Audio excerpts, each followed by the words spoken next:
So do you have any like tips? Like, because I'm pretty sure somebody out there might see this and hear what you said and maybe even recognize like feeling some of the ways that maybe some of your clients might have felt or are going through some of those like same type of moments, right? Where and you're like, maybe they can say, oh goodness, I didn't know that might be a thing, maybe I should go get checked or whatever. Like, do you have any tips for people? Just like in relationship building, I think that if you struggle, we gotta go to therapy. We have to find the right therapist, right? And a lot of people start therapy and quit because they don't like their therapist or they're not connecting with them.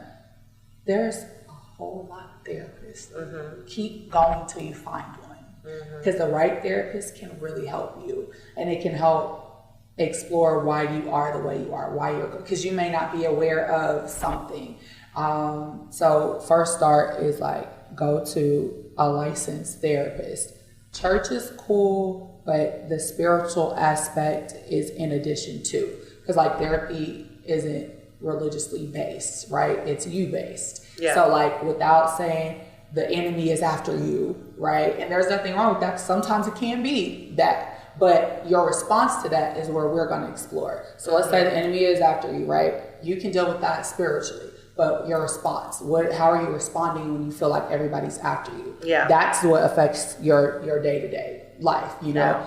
It also challenges your belief system because, like it or not, our beliefs aren't facts. It's just what you believe, right? And your beliefs are shaped by your world around you. They're shaped by your experiences. They're shaped by what you're taught. Because every last one of us were born into a situation you had no control over, and they taught you what type of foods you were going to eat because that's what they cooked for you, right? So your palate is shaped by what you grew up around. So if you grew up in a vegan household, you're not going to eat meat, you know what I mean? But if you grew up in a household like I did, my granny cooked everything. So like I like soul food, right? That's like my preference. We like it. You know what I mean? So it's like, then my grandmother was a Christian. I grew up learning about that. One of my close childhood friends, she grew up Muslim. That's her belief, right? We didn't choose that. Now, as you get older, you can try to choose it, but most people don't really deter too far away from like their religious upbringing.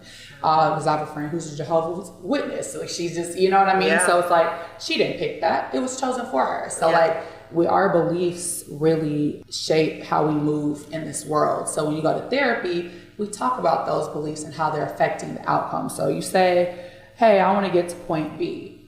Are you doing the things that can get you to point B? Well, let's explore why you aren't. What are the challenges? What are the obstacles? What do you believe about getting to point B? Do you really believe you deserve to be at point B? Why don't you feel this? So it's like a lot of questioning to get you to see like your patterns, your beliefs, and that's important, I think. So then once you go to therapy, then it's identifying friendships and relationships. You know what I mean? Like we all need friends.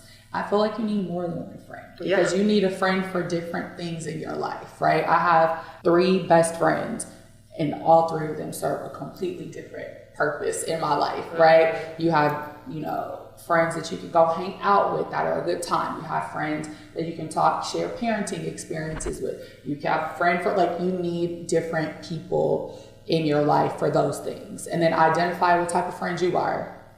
Like, what friend are you to people? Are you the fun friend? Are you the friend that they can go to if they need, support? Like, you gotta work on the friendship you're offering to people, because unfortunately, we just live in a time period of self, right? We're all selfish, and it's like, what type of friend are you to me? No, you gotta be a friend to them too. So identify your friendship style if you want to maintain, relationships.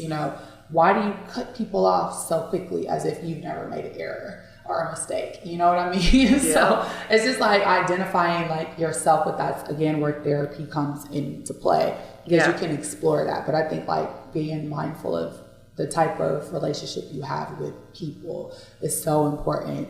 Relationships matter, and being surrounded with love and support, it matters, because the people I see, they don't have, it's so sad to me. I leave a lot of times and I just be like, I'm so thankful that I have people in my life that love and support me, because a lot of these people have a lot of older people, they're lonely. They're very, like one lady, she just was like, I have nobody, so I don't see what I need to live for. She was like in her 70s. Her husband had passed away and they didn't have children. And she was like, and I don't have any friends. Like, she was like, they died.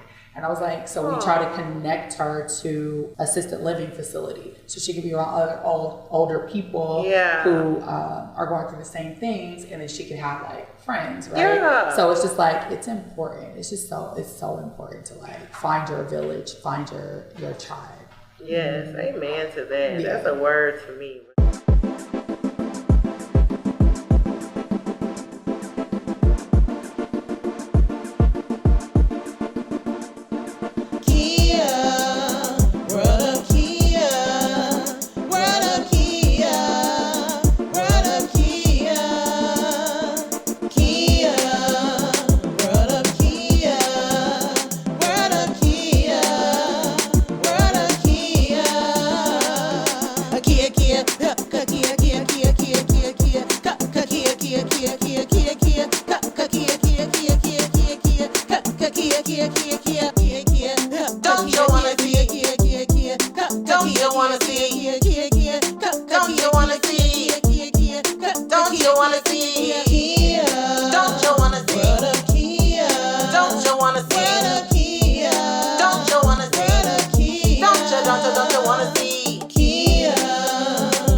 Welcome to the world of Kia.